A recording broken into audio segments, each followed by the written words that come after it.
La ciudadela inca de Machu Picchu permaneció durante muchos años oculta por la vegetación, y si bien algunos exploradores habían llegado a ella, fue en 1911 cuando Hiram Bingham, con el apoyo de la Universidad de Yale, reconoció la importancia de las ruinas, estudiándolas con un equipo multidisciplinario y divulgando sus hallazgos.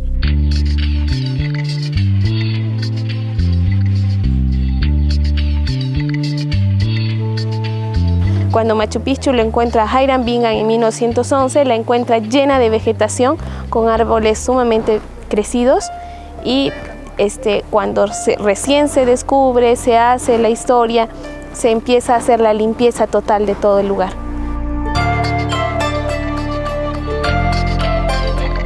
...1911 fue el año del descubrimiento científico. Por eso el gobierno de Perú declaró al 2011 como el año del centenario de Machu Picchu para el mundo.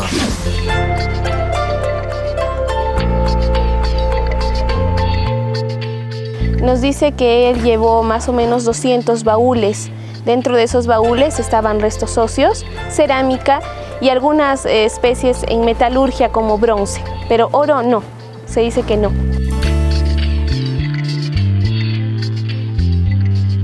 Hiram Bingham se llevó justamente por autorización del gobierno en ese año, y se llevó a Estados Unidos. Con motivo del centenario, Yale se comprometió a devolver las piezas antes de fines del 2011. Ya retornaron a Perú varios centenares de las más de 40.000 piezas que estaban en poder de esa casa de estudios.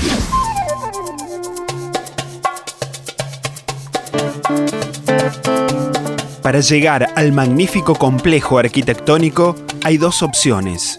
Una de ellas es tomar este tren que sale de la estación de San Pedro, en Cusco, y nos lleva hasta Aguascalientes.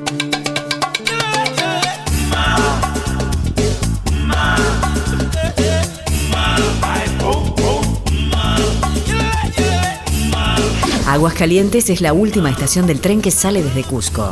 Está bordeada por el caudaloso río Urubamba y debe su nombre a los baños termales ubicados en las cercanías del pueblo.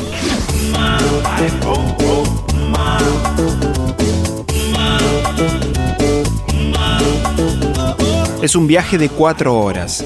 Desde allí, unos minutos en bus y la sorprendente Machu Picchu, que invita a recorrerla.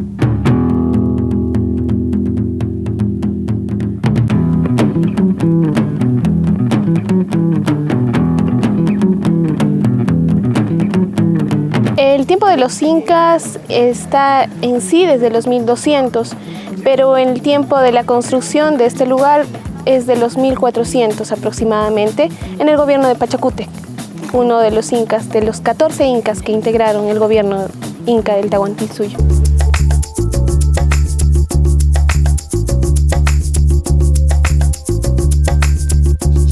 ¿Se estima en cuánto tiempo tardó en construirse Machu Picchu?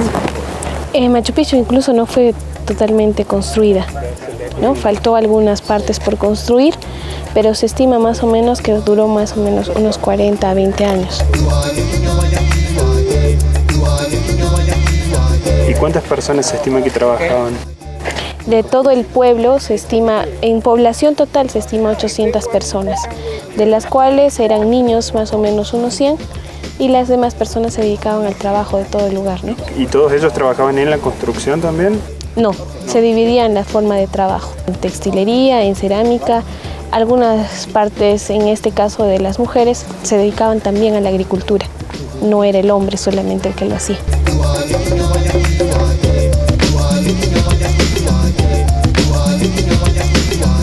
Habitaba siempre el Inca y habitaba también el pueblo.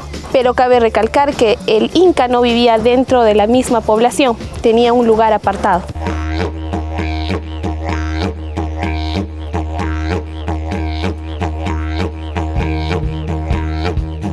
Por ser parte de una región de gran movimiento económico, estaba integrado a la red de caminos incas del imperio. La ruta más conocida es el Camino del Inca, un recorrido de 4 días que atraviesa lo que a fines del siglo XV fue la principal ruta de acceso a Machu Picchu y hoy es la opción que eligen los aventureros.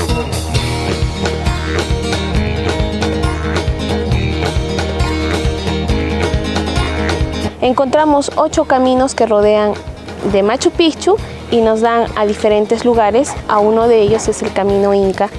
8 caminos diferentes, ¿no?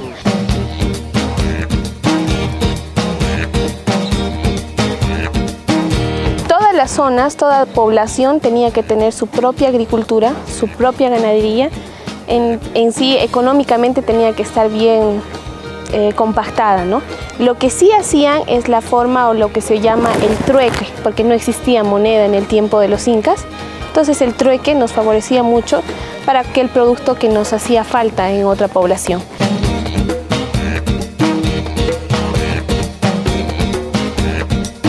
Todas las construcciones se encuentran en equilibrio con la naturaleza. Entre las montañas imponentes que la rodean, la ciudad aparenta ser una miniatura, como si fuera una maqueta. Cuando nos encontramos dentro de ella, la percepción cambia y nos abruma la grandeza. Se escogió lugares altos, más que todo para la vigilancia y el saber cuidarse entre ellos, porque no solamente en el tiempo del Tahuantinsuyo era todo lleno de paz, también había guerrillas entre ellos, ¿no? Machu Picchu está ubicada sobre una ladera empinada que se levanta 400 metros sobre el valle del río Urubamba. El área edificada incluye 172 recintos. El complejo está dividido en 2 grandes zonas: la agrícola, formada por conjuntos de terrazas de cultivo, y la zona urbana. Todos los lugares, como Machu Picchu en este caso, cumplen la función religiosa, agrícola religiosa podríamos decir, porque nosotros siempre nos vamos a regir a nuestro Dios el Sol, y gracias a ello y a la Pachamama, que es la Madre Tierra, vamos a tener el fruto, y a la vez por el sol vamos a tener la vegetación y la vida en sí que vamos a tener, ¿no?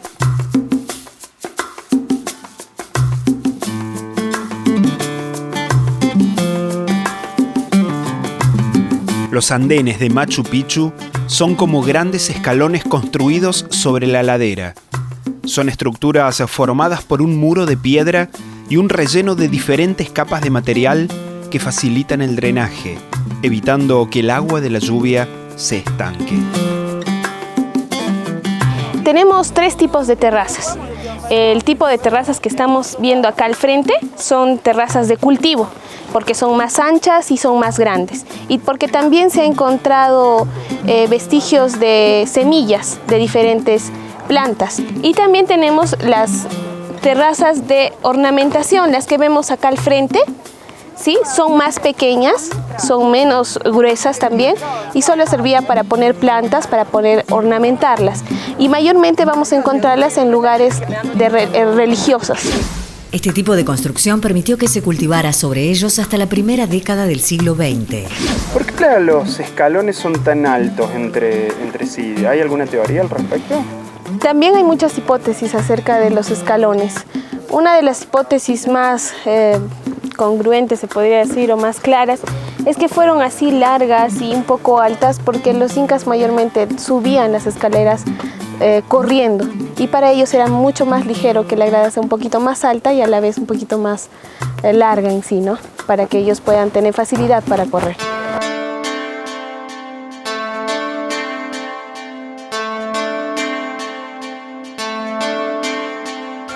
¿Por qué causa creen que queda así absolutamente deshabitada y armada de manera completa, a diferencia de otras que ha destruido luego el español? Se manejan 2 hipótesis. En la primera hipótesis se dice de que hubo una enfermedad, la cual es la malaria, que da mucho en zona cálida, y que dio la malaria, se infectaron todos y murieron. La otra hipótesis es que los incas supieron de la existencia de los españoles y para huir de ellos fueron justamente escapando hacia el lugar de Vilcabamba, que es llamado el último lugar o recinto del Inca.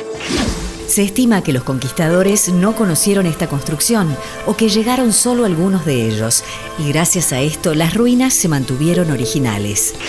Y por eso también es que Machu Picchu en su 70% es original, no ha sido destruido por español alguno, por la naturaleza fue destruido.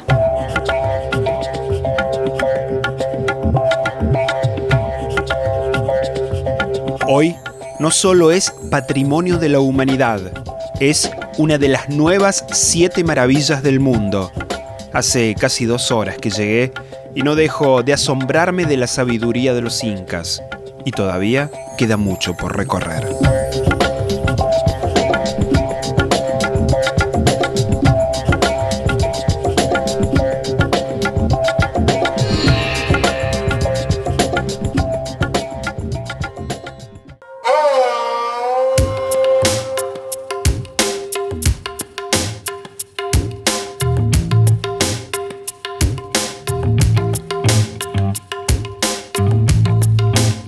Machu Picchu se construyó con una forma de pirámide truncada, una característica de la arquitectura inca religiosa.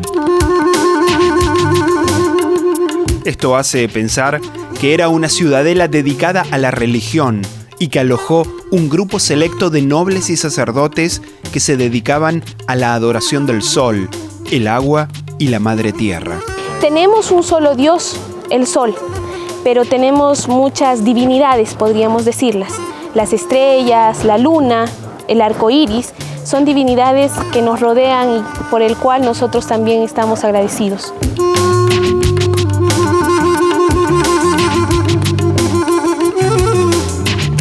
Los descendientes de los pobladores originarios repiten en lo cotidiano algunos ritos heredados en el culto a la Pachamama, prácticas que conviven con la religión católica que profesan.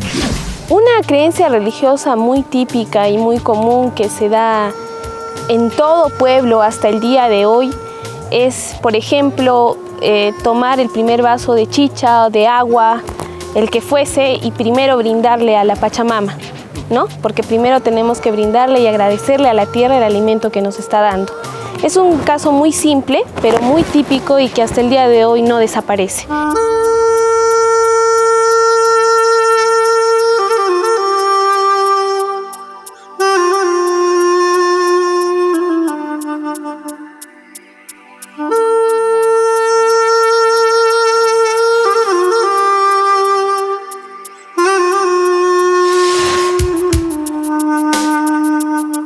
Otra forma típica también de tenerla es cuando uno construye una casa aquí en el Cusco, lo primero que hace es brindarle igualmente a la Pachamama. Entierran un plato típico y le echan a la tierra la chicha, ¿no? Entonces es otra forma también de saber de que en el tiempo inca también hacían lo mismo. La forma de vida que hemos tenido desde nuestros antepasados hasta ahora no ha desaparecido. Seguimos teniendo ese sincretismo religioso. Soy católica en mi caso, pero sigo teniendo esa creencia de mis legados incas todavía, ¿no?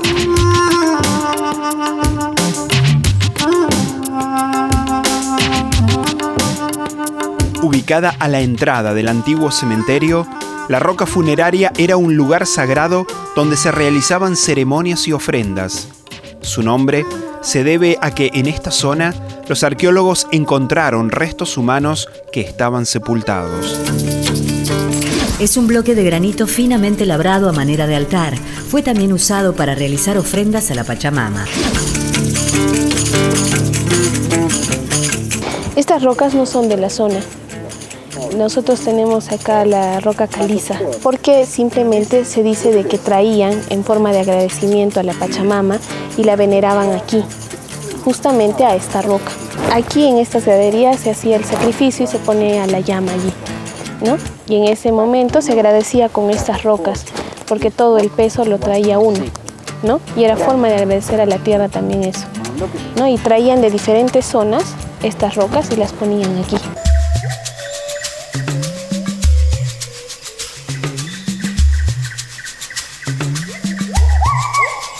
El Templo de las Tres Ventanas ejemplifica la cosmovisión andina. Es imponente por los grandes bloques de piedra que se usaron para su construcción, los cuales se pulieron y encajaron perfectamente. Dentro de este recinto hay una piedra escalonada, signo característico de la religión incaica. El 21 de junio, en el solsticio de invierno, el sol sale por el este, aquel es nuestro este, y cuando viene el sol irradia estas tres ventanas y gracias a las sombras se proyecta aquí la cruz andina. Con esta formación natural, más las sombras, se forma la cruz andina o el símbolo andino inca que a nosotros nos representa. Todas las construcciones realizadas por los incas tienen una simbología relacionada con el mundo espiritual que trasciende lo visible y funcional.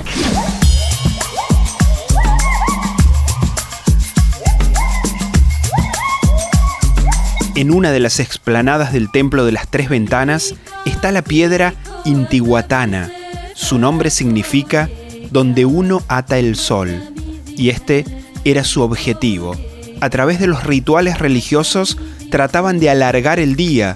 Como era su dios, no querían que se fuera.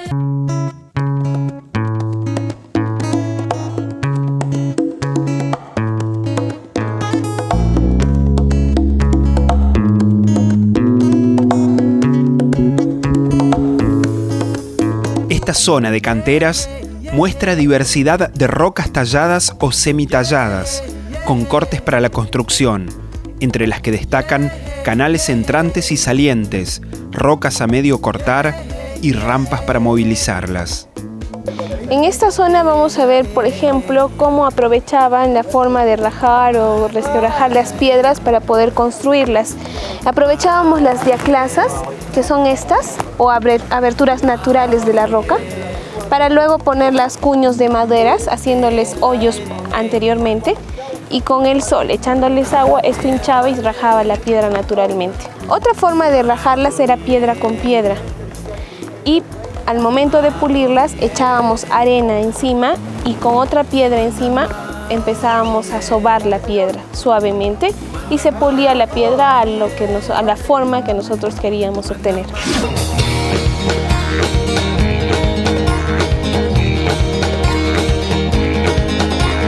Sigo recorriendo la ciudadela y cada lugar tiene un porqué.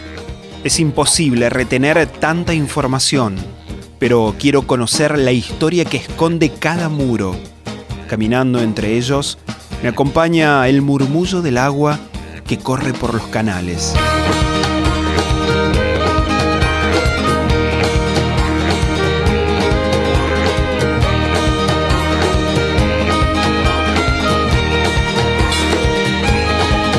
Para los incas, el agua era sinónimo de fertilidad. Era considerada como un elemento sagrado. Por esta razón construyeron 16 fuentes, canales subterráneos y canales abiertos que la transportaban por toda la ciudadela.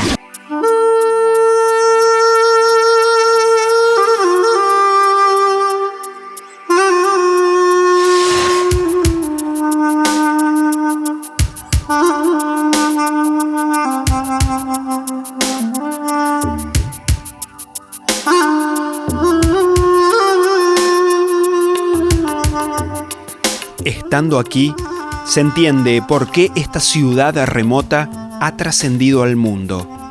No solo porque ha sobrevivido casi intacta a la destrucción colonial, sino porque combina técnica constructiva, conocimiento de las propiedades geológicas, maestría en el desarrollo de la arquitectura y, sobre todo, una impresionante noción de integración con el paisaje que lo rodea.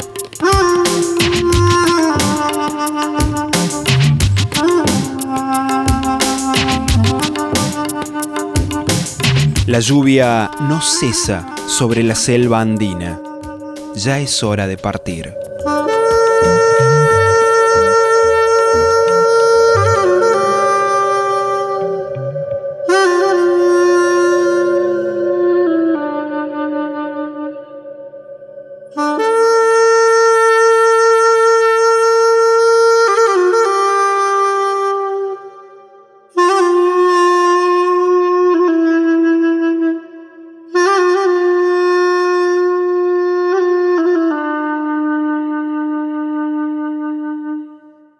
Momento de hacer la segunda pausa en el programa de hoy. Les recuerdo que nuestra vía de comunicación con ustedes es el Facebook /Descubrir América. Allí nos pueden sugerir lugares de sus países para que visitemos y los compartamos con toda América a través de la pantalla de Telefe Internacional. Además, nos pueden contar acerca de su cultura, de su historia, de sus costumbres.